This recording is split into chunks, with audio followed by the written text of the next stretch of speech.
La parole, général Grégoire de Saint-Quentin. Donc vous avez une solide expérience dans les forces spéciales et aussi à l'étranger, en zone de guerre, notamment pendant l'opération Serval au Mali en 2013-2014.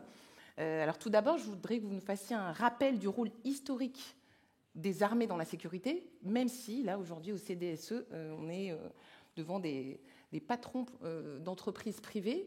On parle aussi de co-création de sécurité. Merci beaucoup. Oui, on dit souvent que le métier de soldat, nous, on a coutume de dire que c'est le plus vieux métier du monde. Donc, vous voyez... Ça fait ricaner, non, en général. On a un rôle historique, oui. Alors, peut-être que c'est une place qui nous est contestée, mais... on pourra en parler dans un autre colloque, alors, disons que c'est les deux plus vieux métiers du monde. Voilà. Donc, l'un ne va pas sans l'autre, je pense. Voilà. Autant y aller franchement. Je vous laisse libre de votre appréciation. Bon, enfin, en tout cas, moi, je trouve intéressant que le chef d'état-major des armées choisisse son sous-chef opération pour le représenter à cette table ronde, parce que je pense que si la sécurité est une exigence sociétale, on est quand même assez bien placé aujourd'hui pour le voir, puisqu'aujourd'hui, les armées, c'est quand même 7000 hommes en opération extérieure, donc c'est une catégorie très particulière dans notre classification, c'est-à-dire c'est 7000 hommes qui sont au combat, hein, au Sahel ou au Levant, qui se battent singulièrement au Levant depuis 3 ans, et même un peu plus maintenant, pour diminuer la menace qui pèse sur notre population, sur notre territoire, soit qu'elle soit inspirée, soit qu'elle soit projetée par l'État islamique. Et ce combat, d'ailleurs, aujourd'hui, continue toujours. Donc je trouve intéressant, également, on parle de co-construction, de voir comment, sur le territoire national aujourd'hui, et c'est l'opération Sentinelle, qui est également placée sous ma responsabilité, contribue ou concourt en appui des forces de l'ordre, des forces de police et de gendarmerie à la sécurité de nos concitoyens. Voilà. Donc, rôle intangible, en fait, hein, des armées. Ce que je trouve intéressant de souligner, c'est également de voir comment ça évolue au fil du temps. Hein, aujourd'hui, on le voit bien, on est dans un État qui a parfaitement identifié quels étaient les outils pour quel type de situation. Je rappelle qu'il y a, au départ, la gendarmerie faisait partie des armées, qu'aujourd'hui elle s'est séparée, que depuis 1921, on a créé des gardes mobiles pour justement éviter l'intervention des armées face à leur population, notamment en maintien de l'ordre public, et que tout ça, tout en étant intangible, a parfaitement évolué pour éviter toute confusion d'outils et de nature. Voilà. Ce que je voudrais également souligner, c'est que les armées sont à la fois fournisseurs de sécurité, c'est leur rôle, protéger le territoire national, les intérêts nationaux, la population, mais également sont des consommateurs de sécurité pour leurs propres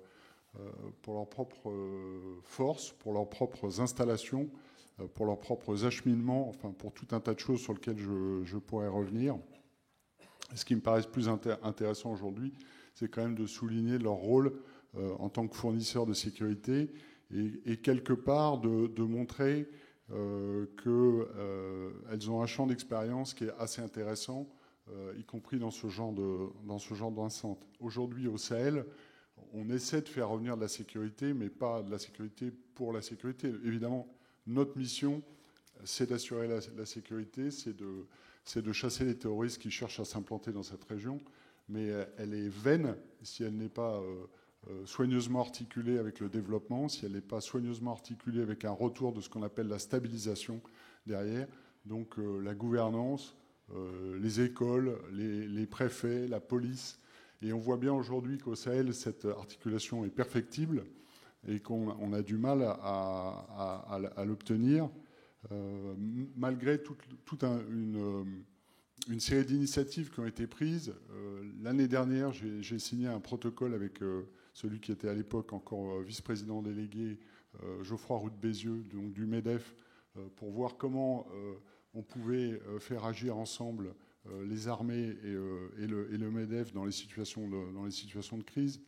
Vous le savez, il y en a un certain nombre d'entre vous, peut-être dans cette pièce, la capacité des armées à mobiliser des réservistes est également une articulation qui nous aide sur les territoires d'opération extérieure à gérer cette articulation entre sécurité, développement et retour de la stabilité.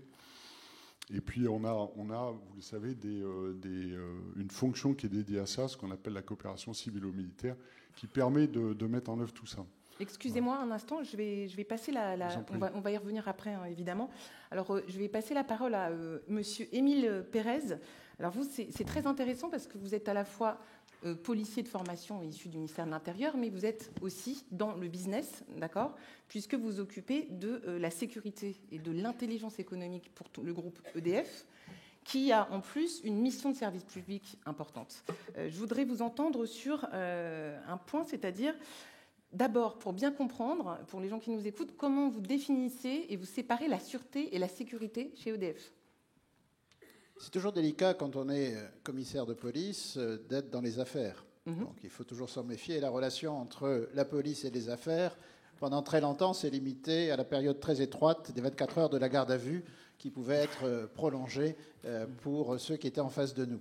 Mais sécurité, sûreté, moi je suis directeur de la sécurité. Beaucoup de mes camarades ici sont directeurs de sûreté parce que on ne sait pas trop quoi mettre derrière ces deux termes, mais c'est la protection de toute façon contre tous les risques et toutes les menaces. À partir du moment où il y a une intervention malveillante, humaine, chez nous, chez EDF, on parle de sécurité, on parlera de sûreté ailleurs, mais on parle de sécurité parce que dans les centrales nucléaires qui portaient une partie de la production d'EDF, la sûreté, c'est-à-dire la protection des installations au niveau purement matériel, était importante et la protection de la production était particulièrement importante. Alors le groupe EDF comprend de nombreuses filiales puisqu'il s'agit de produire de l'électricité, de la transporter, de la distribuer.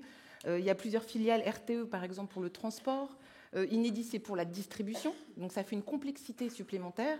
Comment vous faites pour appliquer des règles de sécurité communes au sein du groupe tout en tenant compte des particularités de chaque entité ? Alors, je vais d'abord commencer par protéger la spécificité de RTE qui ne doit pas, qui est une filiale certes d'EDF, mais qui doit conserver une certaine indépendance dans le cadre du transport. Mais c'est vrai que pour faire en sorte que dans un groupe comme EDF, qui a plusieurs milliers de filiales, on soit en capacité de promouvoir la même culture de sécurité, nous avons simplement établi une véritable politique de sécurité du patrimoine qui doit s'appliquer dans toutes les entités, dans toutes les filiales du groupe. Et cette politique est largement partagée et nous permet de mieux protéger les intérêts du groupe, mais également les intérêts des agents du groupe, les intérêts des clients du groupe, les protéger au quotidien, au niveau de l'activité de nos agents, les protéger au niveau du patrimoine matériel que nous avons, donc du des installations, les protéger également au niveau du patrimoine immatériel, des informations que nous détenons, et être particulièrement attentif également à la protection du groupe dans le cadre des affaires qu'il est conduit à mener. Alors, est-ce qu'il y a des critères, parce qu'on essaie de trouver des moyens d'évaluer précisément, avec des critères, le niveau de sécurité. Est-ce que chez EDF, vous avez une grille de critères que vous avez établie avec la direction du groupe ? Et est-ce qu'ils évoluent régulièrement, ces critères ? Je crois qu'au-delà des critères, la principale évaluation que nous pouvons avoir, et c'est vrai quand nous sommes dans la police nationale, dans la gendarmerie nationale, dans l'armée ou pardonnez-moi, dans les secteurs de la sécurité et de la sûreté des entreprises, c'est quand il ne se passe rien, nous sommes satisfaits. Malheureusement, trop souvent, je suis issu de la police nationale, on a tendance à mettre le projecteur sur les belles affaires, c'est-à-dire sur ce qui se passe pas bien, mais qu'on arrive à résoudre. Nous préférons, dans la plupart des cas, et c'est vrai dans la police et c'est vrai dans les entreprises, faire en sorte qu'il n'y ait pas à régler de manière réactive un problème, et nous préférons anticiper. La plupart du temps, nos collègues de la sécurité publique ne sont pas mis en avant parce que, par leur intervention, dans 95% des cas, ils sont en capacité de faire en sorte que l'infraction, que le crime, que le délit ne se commettent pas.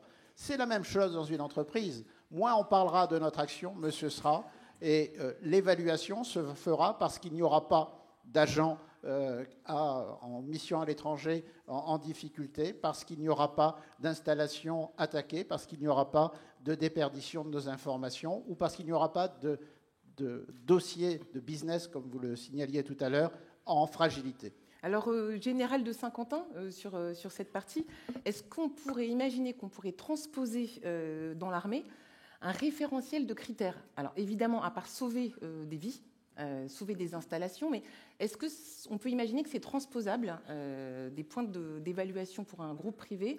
Est-ce que ça pourrait être adapté à certaines missions? Alors, oui et non. En fait, d'abord, non, parce qu'en fait, dans la logique des armées producteurs de sécurité, à l'étranger, ou d'ailleurs sur le territoire national, on est exposé au risque. On fonctionne beaucoup avec la culture de la mission, et chaque chef, à son niveau, évalue le risque en fonction de la mission, qui n'est jamais la même, les conditions dans lesquelles on va s'engager, l'adversaire contre lequel on est. Et donc, nous, on va évaluer la progression de notre campagne. C'est-à-dire, on se fixe un objectif, ce qu'on appelle dans notre jargon un état final recherché, et puis on cherche à l'atteindre en adaptant nos modes d'action, en adaptant notre organisation, et éventuellement en faisant évoluer nos moyens, nos procédures, nos tactiques et nos techniques de combat. Voilà. Donc, comme on dit, dans le digital, c'est un peu en mode agile. Chaque mission a ses spécificités. On essaie d'être le plus en mode agile possible. Ça, c'est pour la partie, je pourrais éventuellement y répondre plus loin dans les questions avec la salle, mais c'est là pour la partie campagne. Oui, parce que, en fait, en tant que consommateur de sécurité, les armées sur le territoire national, enfin, dans leur vie organique, ont besoin de sécurité. Elles n'échappent pas à l'exigence sociétale dont on parle maintenant. Depuis 2015, singulièrement, on s'est rendu compte qu'avec les attaques terroristes, il fallait qu'on rehausse notre niveau de sécurité. Le ministère de la Défense, à l'époque, a créé une direction de la protection des installations de défense. On a maintenant un plan d'action complet pour revoir complètement la sûreté et la sécurité sur un certain nombre de sujets, les acheminements, les infrastructures, la protection du secret aussi, on pourra en reparler, dans un monde qui est effectivement fortement digitalisé, donc où l'information circule très vite. Voilà, donc tous ces sujets-là, ils sont identifiés dans une cartographie des risques du chef d'état-major des armées. Ce n'est pas spécifiquement quelque chose que moi, personnellement, je suis dans mon travail, mais je sais qu'il existe. Et dans cette cartographie des risques, il y a l'efficacité des forces. Est-ce qu'on est apte à garantir l'efficacité des forces demain? Voilà. Et donc ça s'évalue avec un certain nombre de critères. Et moi, c'est tous ces gens-là qui travaillent, en amont, pour que les opérations puissent, après, sur les territoires extérieurs, se dérouler dans de bonnes conditions, qu'on ait les bons moyens, les bons équipements au bon endroit, avec des hommes bien formés au bon moment. Voilà. Merci beaucoup.